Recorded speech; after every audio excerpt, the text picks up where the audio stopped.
first, while we're on the subject of government spending, the brilliant thing about Trump and his Department of Government Efficiency, or DOGE, is that there is so much garbage spending that's been discovered that, well, it now makes whole swathes of the government seem completely indefensible.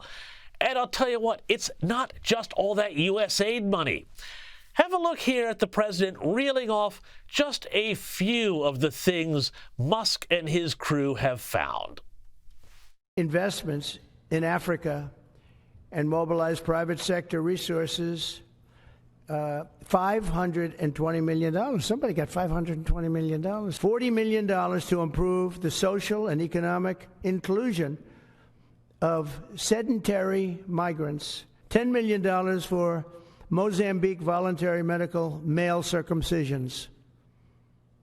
$10 million for circumcisions in another country. $32 million to the Prague Civil Society Center, which is a very liberal group of people. Wonder how much of that money came back to the people that approved it.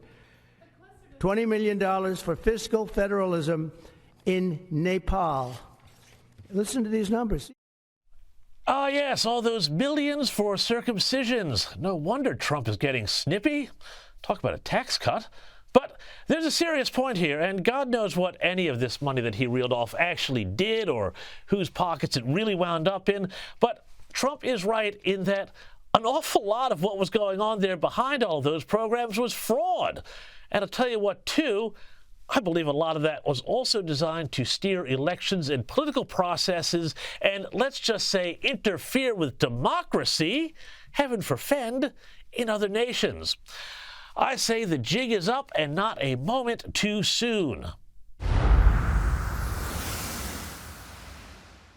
Well, joining me now is great friend of the program, New York Post editor-at-large Kelly Jane Torrance. Kelly, thanks so much for coming on the U.S. Report. I want to start with all of this news about EPA boss, the new EPA boss, Lee Zeldin, who has made a miraculous discovery that the Biden administration awarded $2 billion to a climate group with ties to Stacey Abrams. Now, apparently this money was earmarked for something called Power Forward Communities, a left-wing nonprofit.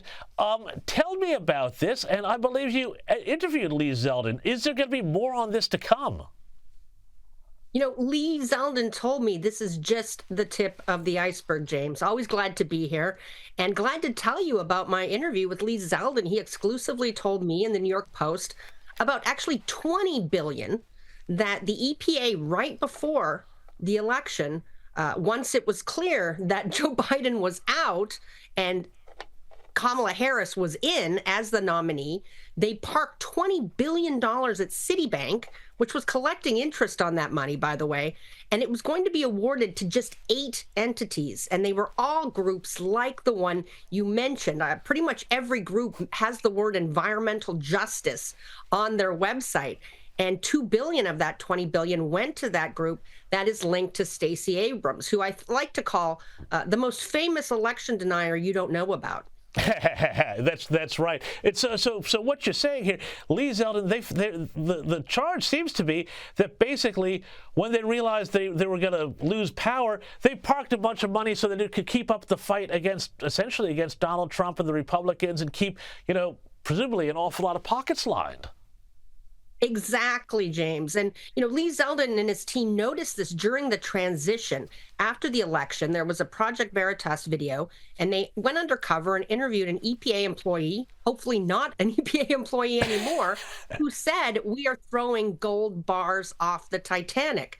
And Lee told me that gold bars meant taxpayer money, and throwing it off the Titanic meant they knew they were wasting this money. And the guy even says in the video, they're hoping to set themselves up for jobs afterwards. Now, this money was from the Inflation Reduction Act, which was a 2022 law. It wasn't awarded until August and September of 2024. Conveniently, just after Joe Biden withdrew in July after that disastrous debate performance.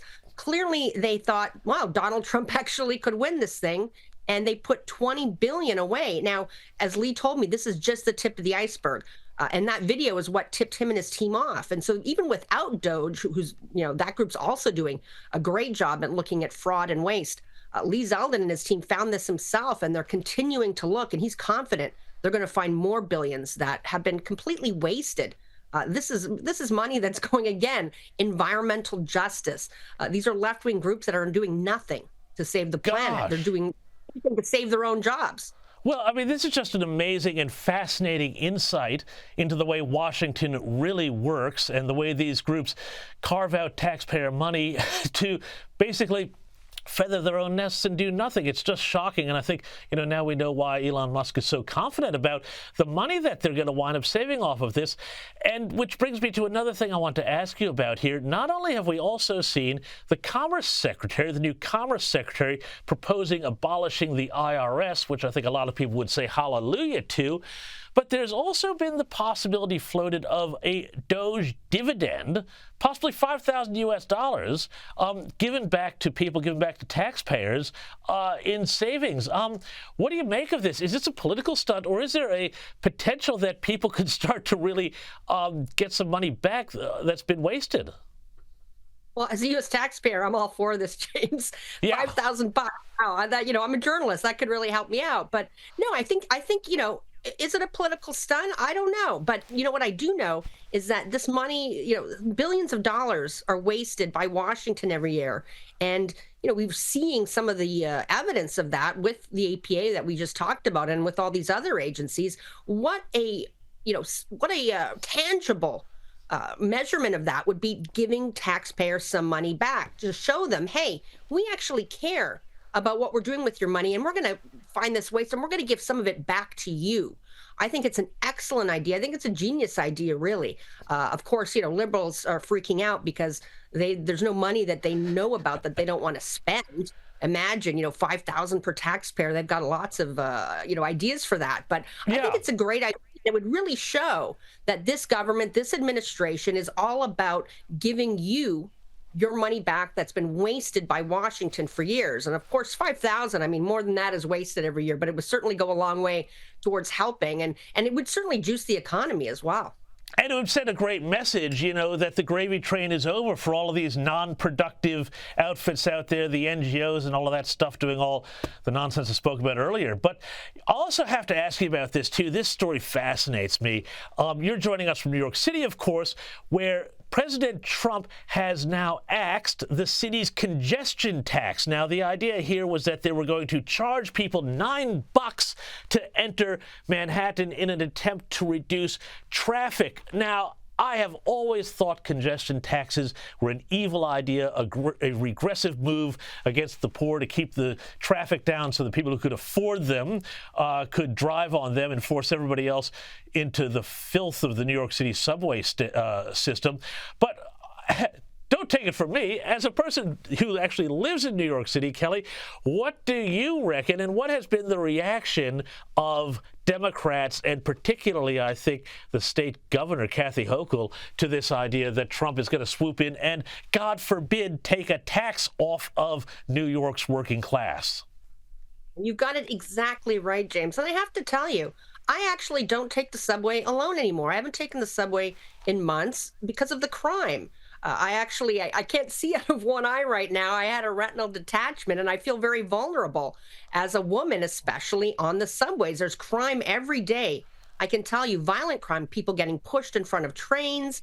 Subway crime has really gone up. And, every now and then, Kathy Hochul will send in a few more cops to the subway for a couple weeks to make a point, and then they're gone. So it's kind of incredible that they are, this congestion tax, and it's actually hurting people like me who there's a fee every time I take a cab or an Uber. And I can tell you, all of the cabbies and Uber drivers I've talked to hate that tax, and I'm sure they're overjoyed it's gone because, again, exactly, it's the working people that it hits the hardest. It's not the rich people who can afford the expensive car services. They can afford, to pay an extra $9 every time they go in and out of Manhattan. It's people like me and, really working class people who need to get to their jobs.